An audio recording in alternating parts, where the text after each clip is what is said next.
All right, friends. Well, I had a request on our kickboxing YouTube channel to kind of talk about building that height in our kicks, so we don't, just so that we get kind of things clearly stated up front. Purely for self-defense, I would say keep most kicks kind of the waist down.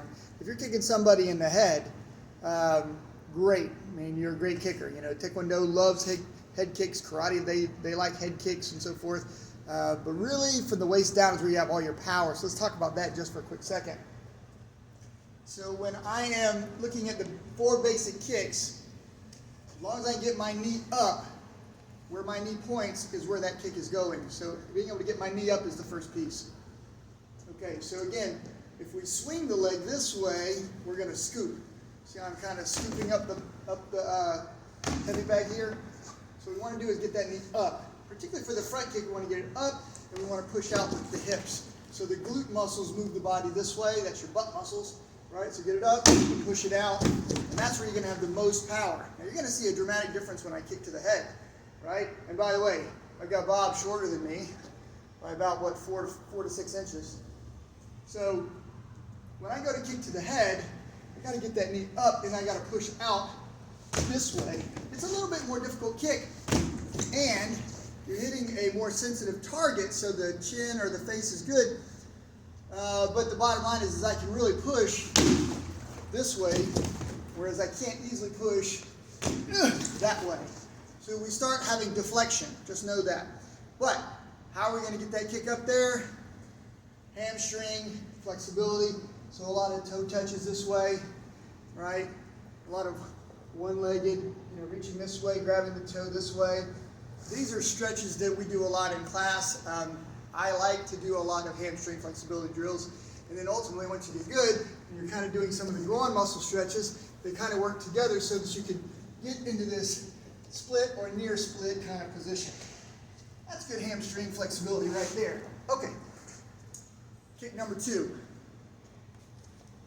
So the side kick has great power at 90 degrees to the body, this way.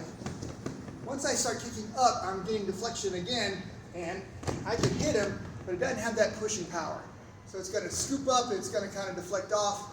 But we're looking now at this, this kind of hip and groin muscle flexibility, and then we start doing these drills. I put my hands down, I lift my toes, and then I push the heels out to try to get that strong, really good push on that stretch. So, if we're going to throw to the body, the side kick, what do we do first? Let's get the knee up. Let's chamber that kick as close to parallel to the ground as possible. And if we decide to shoot up, we have to lean further down. My head is in the upright position here, but that's as high as I can kick. If I want to kick higher, the head has to go lower, this way. And we start getting deflection. Kind of keep that in mind. Kick number 3. Again, with the knee being the key piece for the front kick, and this is the height of the knee, which is going to end up being the height of the side kick. Where we point the knee for the round kick matters, so we get used to pointing and driving the knee, and the angle comes up. So once again, I have great power across 90 degrees. So when I kick this way, this is where I'm going to have the most power, or down here in the legs is going to be pretty good. Everybody likes to kick high, and I do too. But really, the power here is unmistakable. The pushing power, the kicking power here, is all on the turn of this foot. So watch the base foot. I come up, get the knee high, turn, and angle. And that gets the hips engaged. It's a lot of coordination, synchronizing the turn, synchronizing the way the knee comes up, and we're timing everything. So if we swing the leg, right, this way, we can still kick hard, but it's easy to block, and they see it coming a long way away. Let's get that knee up and really throw that knee. Drive that knee through, right? This way. Drive. So when we go to kick to the head, I can get that good height, and I love head kicks, but the power is only about, the window of power is about that big. So if I'm looking at Bob's head, And if I'm aiming here, I'm just going to touch him. So I have to aim over here so that I can get that window of opportunity so I can hit and push through the head. All right, let's do it from this angle. And see. So this is a surface strike, right? So this is great for point karate or taekwondo because you get a point for that without killing the guy. But if you want to kick and hurt somebody and you're going to kick out, you got to cut through, right? This way. Notice that the bob moved more. I angled and tried to kick here. Got my knee up. This was my target, not this. So I want to kick through, right? Turn. Okay.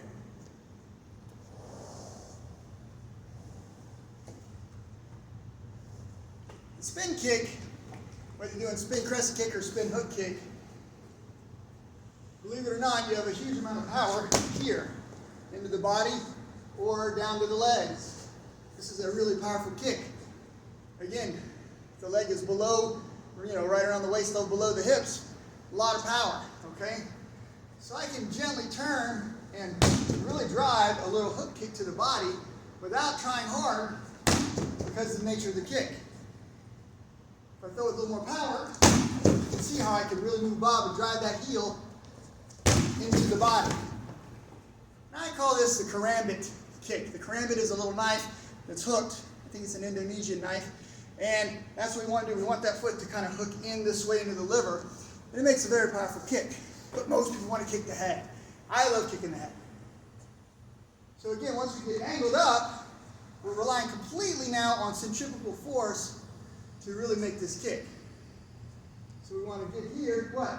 Get the knee up, right? Extend out, bring it down and back. So if I try to swipe it, kind of like when I did this kick, or this front kick, right? If we scoop it, I can stiff leg him, but it's not going to have the force or the whip, the speed that throwing the hook kick properly. So this way, and I cut that foot back, all right? And I hit him hard right on the chin. Now again, if you want to get better at any kicks, I'm going to say you need to have good flexibility. Here are some markers. First of all, see if we can get right in the picture. Let's see if we can just bend forward without really rolling the back, right? Bend forward, you will feel the hamstrings get tight. How far can you really get down? This is about it for me. Now once I roll the back, I can go further. But I can feel my hamstrings are pretty much stuck here. So what should we do? Bring the feet together, bend the knees, grab the toes, hold your balance, and start pushing this way until you start getting that good stretch. And then you can later on grab and you pull the head of the knees. These are great hamstring stretches. I'm also going to tell you that if you put one knee down and extend this foot out, you can stretch one hamstring. Back up just a little bit. Turn a little bit sideways. So I'm on this knee, right? This is a good stretch, but watch, I can push my hips this way, and really I can feel it here. And if you can get your head to your knee, that's pretty great. But remember, you're now working on your back flexibility as well. I'm looking almost exclusively legs, so you can do it in the upright position and really feel that stretch. Switch to the other leg, right? Watch. I grab this, now watch, I push this way. And that's good hamstring flexibility. So once you start working this, you start working those hips, and now you can start working their side kick flexibility. And again, there are people that can do a full split and they kick marvelously. So flexibility is the answer. I'm 52 years old. I'm not as flexible as I used to be, but stretch, work both the hips, which are the joint, as well as the tendons and ligaments on the inside and the tendons and ligaments on the outside, as well as getting that muscular stretch. Guys, I hope this was helpful so you guys can kick a little higher. And it's cool to kick high. I want you to kick high. But in self-defense, guess where I'm going to kick? I'm kicking the legs, I'm kicking the groin, I'm kicking the body.